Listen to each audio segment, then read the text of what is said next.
Yes Surekha గారు, ఇప్పుడు తెలంగాణలో ఉన్న కాంగ్రెస్ ప్రభుత్వం డ్రగ్స్ మీద ఉక్కుపాదం మోపుతోంది, అదైతే క్లియర్. కేటీఆర్ డ్రగ్స్ తీసుకుంటున్నారని కూడా మీరు సెన్సేషనల్ కామెంట్స్ చేశారు. మరి ఆయన మీద కూడా మీరు ఏమైనా చర్యలు తీసుకునే అవకాశం ఉందా, విచారణ జరిపే అవకాశం ఉందా, ఏంటి దీని మీద తదుపరి కార్యాచరణ ఎలా ఉండబోతోంది? ఎవరు తీసుకుంటున్నారు కామెంట్ చేశాను.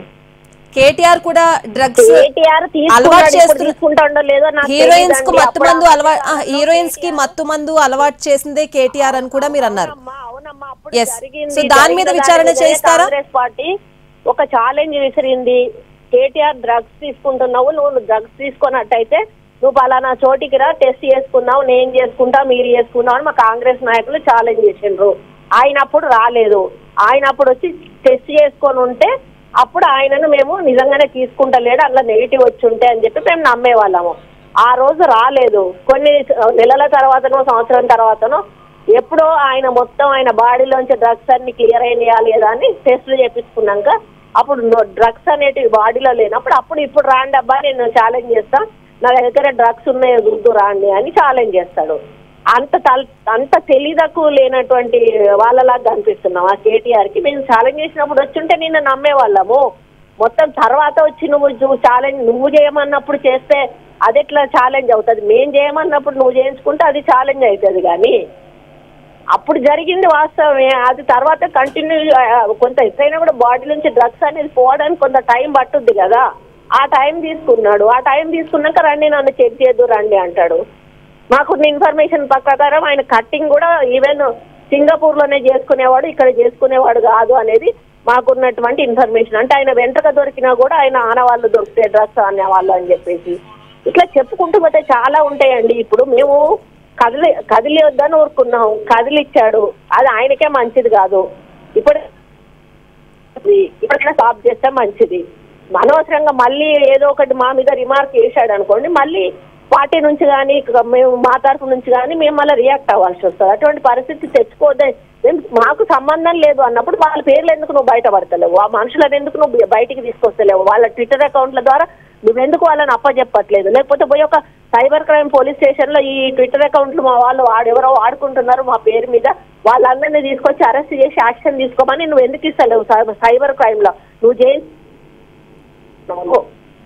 సురేఖ గారు, ఒక్క విషయం చెప్పండి, ఈ ఇన్ఫర్మేషన్ అంతా మీ దగ్గర ఎప్పటి నుంచి ఉందండి మీకు తెలిసి?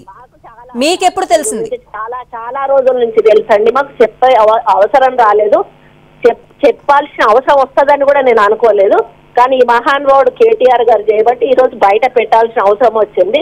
అట్లా ఇంకా ఎంత మంది బలైనరో నేనైతే చెప్పలేనమ్మా. అంటే నాగ చైతన్య సమంత విడాకులు తీసుకున్నప్పుడే ఈ విషయాలు తెలుసా అండి?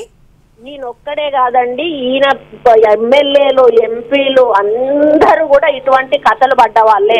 ప్రతి ఒక్కరు కూడా మహిళలను వేధించిన వాళ్ళే. వాళ్ళ మీద అందరి మీద టీవీలలో అన్ని వచ్చిన స్టోరీస్ వచ్చినాయి, మీ అందరికీ కూడా తెలుసు. అధికారాన్ని అడ్డం పెట్టుకుని ఆడవాళ్ళ జీవితాలతో టీఆర్ఎస్ నాయకులు అందరూ కూడా ఆడుకున్న వాళ్ళే.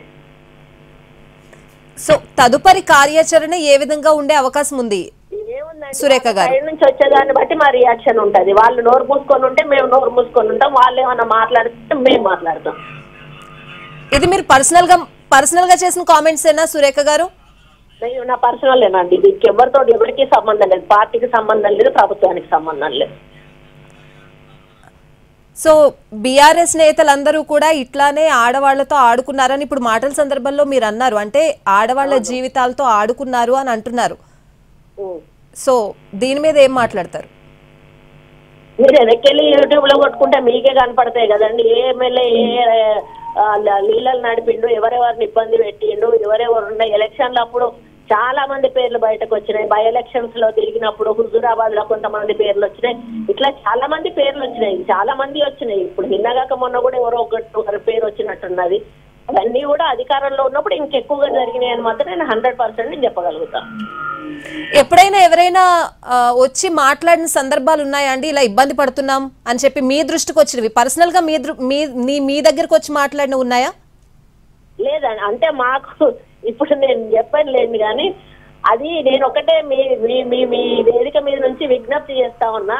మహిళలకు ఎవరైతే బీఆర్ఎస్ గవర్నమెంట్ అధికారంలో ఉన్నప్పుడు అప్పుడు ఉన్నటువంటి అధికార పార్టీ ఎమ్మెల్యేలు గాని నాయకులు గాని మంత్రులు గాని ఇబ్బంది పెట్టిన ఫ్యామిలీలు ఎవరిని ఉంటే దయచేసి నిర్మోహమాటంగా మా కాంగ్రెస్ పార్టీ దగ్గరికి రాండి, మేము అండగా ఉంటాము, మిమ్మల్ని ఇబ్బంది పెట్టిన వాళ్ళ మీద తప్పకుండా చర్యలు తీసుకుంటామని నేను ఇదే వేదిక మీద నుంచి మా మహిళలకు నేను విజ్ఞప్తి చేస్తా ఉన్నా. ఎందుకంటే ఆ రోజు ఎవరితో చెప్పుకోవాలో బాధపడక మీరు కొంత ఇబ్బంది పడ్డారు. కానీ ఇప్పుడు మీరు నిర్మోహమాటంగా అటువంటి ఇబ్బందులు ఏమున్నా కూడా వచ్చి మా దగ్గరికి రండి, మీకు న్యాయం జరిపిస్తామని కూడా